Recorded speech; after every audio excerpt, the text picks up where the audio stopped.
Hi everyone, this is Jim and welcome back to my YouTube channel. Ito nagagawa natin na reaction video, yung isang interview ni David Licauco sa My Movie World tungkol dun sa samahan ng makasalanan MediaCon kagabi. Let's watch this. Okay. So tamang-tama lang din, tuloy-tuloy na din naman kasi yung stories about human issues from bench. Natuloy-tuloy din sa promo ng movie. At ang nakakatuwa, ang ganda ng feedback sa'yo dun sa bench. Ang swerte mo, si Catherine pala kasama mo. Ang eksaktong nararamdaman mo ng time na yun na Catherine pala. Nung nag-rehearse pala kayo, si Cat na yung kasama mo dahil. Nung nasa bench, I was worried if maganda ba yung katawan ko that day. Kasi medyo pressed for time na ako to work out that time. Kasi I just came from Australia, tapos nagkasakit ako. So, luckily, maganda naman yung kinalabasan ng aking katawan. Nung napunta ko sa'yo na mabuti pa kayo. Kung may cat din, may cat lead, di ba? Cat lead? Oo, nabuo agad yung cat lead na tandem.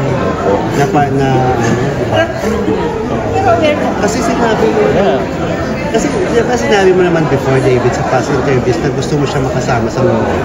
Yes, of course. I've been vocal about it. Nung bata ako, siya yung pinapanood ko eh. So kaya nung nakita ko siya nung isang araw sa bench, I was in awe. Bata yung makat ba? So happy birthday, Catherine. Ito yung post niya actually sa Instagram. Wow, diba? Siyempre, like, coming from someone na pinapanood ko nung bata pa lang siya. Bata pa rin ako nung... Diba, yung bata pa ako na, diba? Like, pinapanood ko siya, pa lang, Crazy Beautiful You. 2014? I was 19 lang din yata that time. So, I've been seeing her growth as an actress and as a person. I'm really happy for her. Happy birthday. Pero hindi naman kayo gano'n ka-close, hindi naman kayo gano'n ka-close. Nagchikahan kayo doon sa stage? Hindi naman. She said hi. Hanggang doon lang. Ha?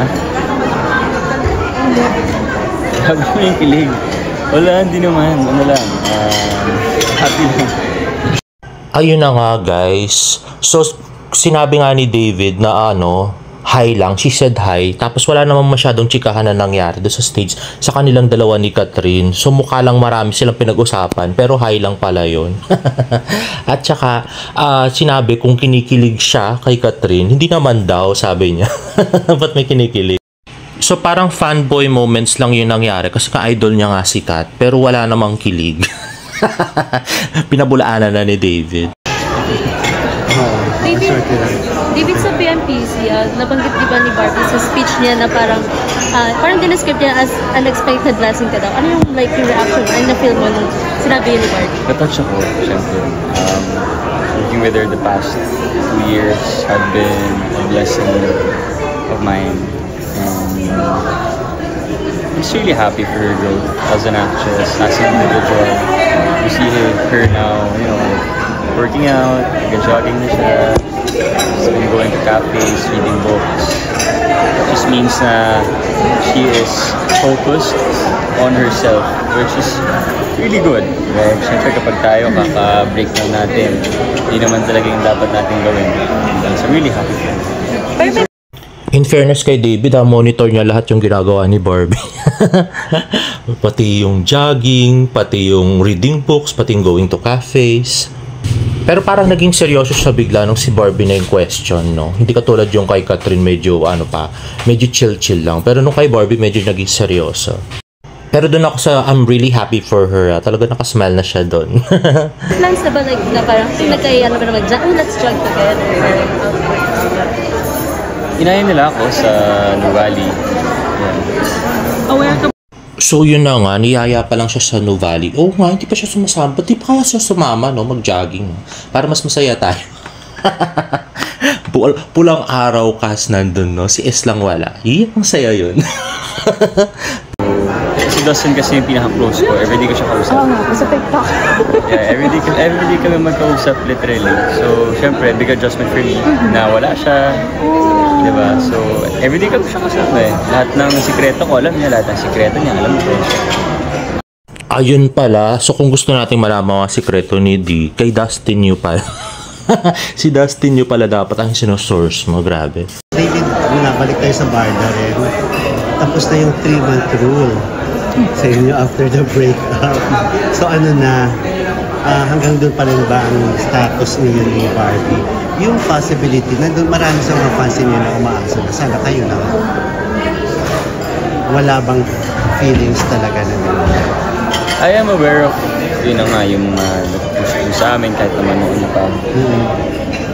At this point, kasi kaka-break lang din ni Barbie, diba? So I think this is the perfect time for her to really focus on herself, improve on herself. And the same with me, kaka-break ko lang din last year. So yeah, I don't know. I think at this point of my life, I'm the type of person who just go with the flow. Diba? Yung parang whatever happens, happens. If it happens, it happens. But may pressure ba ngayon? Unlike before na alam ng lahat na taken si Barbie. Committed kayo. Mas may pressure. Yung clamor ng fans.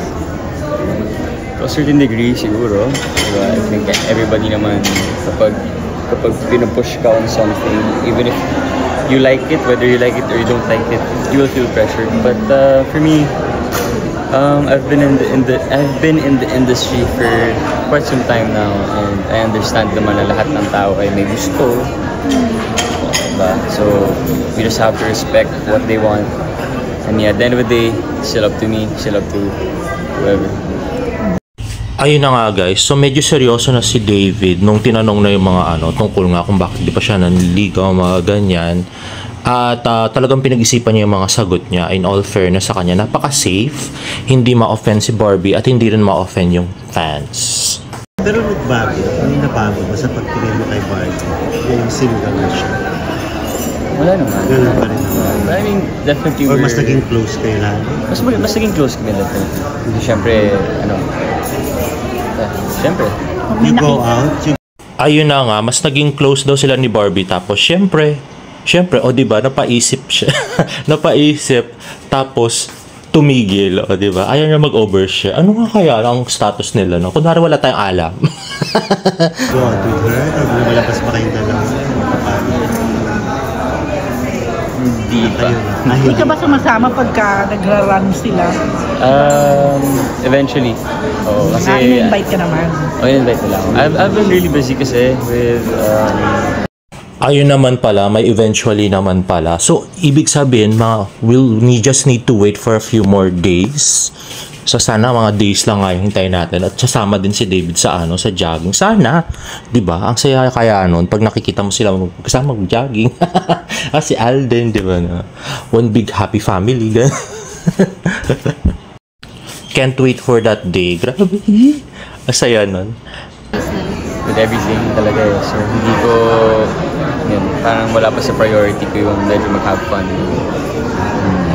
Wait, aware ka ba na after nito makasalanan, next doon na produce ni Manong Chavit, parang ikaw pa rin ang bida?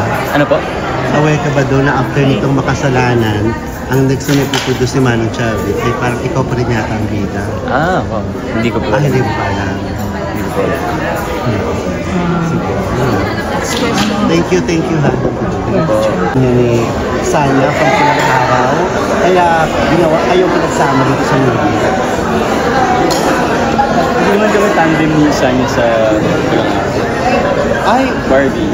Ano nga Barda? Pero de. Ako yung nagtatanong na no?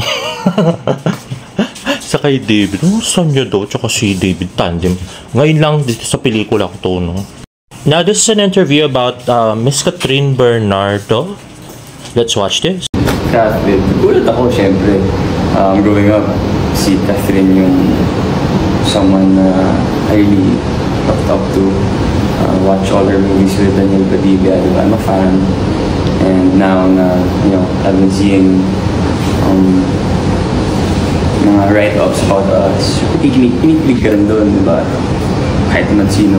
And I think everybody wants to work with Catherine.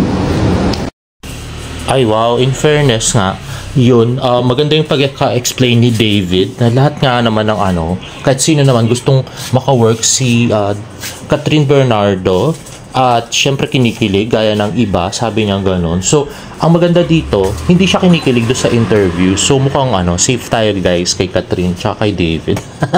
So yung yung sikat ngayon sa nakid-drama, yung Tangerines. What's your life gives you Tangerines? So parang yung guy would do everything for the love of his life. Something like that. It's cute. Ay, oo, maganda nga yun, in all fairness. I so love that, K-drama. Narinig ko yung mga sinasabi nila. Sabi nila, may bonus pa rin. In fairness, ang galing ni David dun, talagang burnout up niya yung bonus.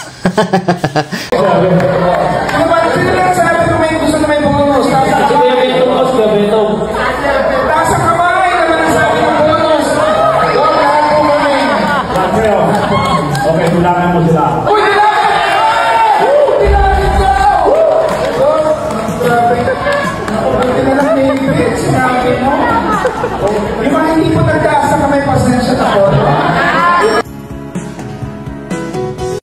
And there you have it guys. If you like this video, please give it a thumbs up and please subscribe to my YouTube channel for more Bardo updates. See you in my next vlog. Bye!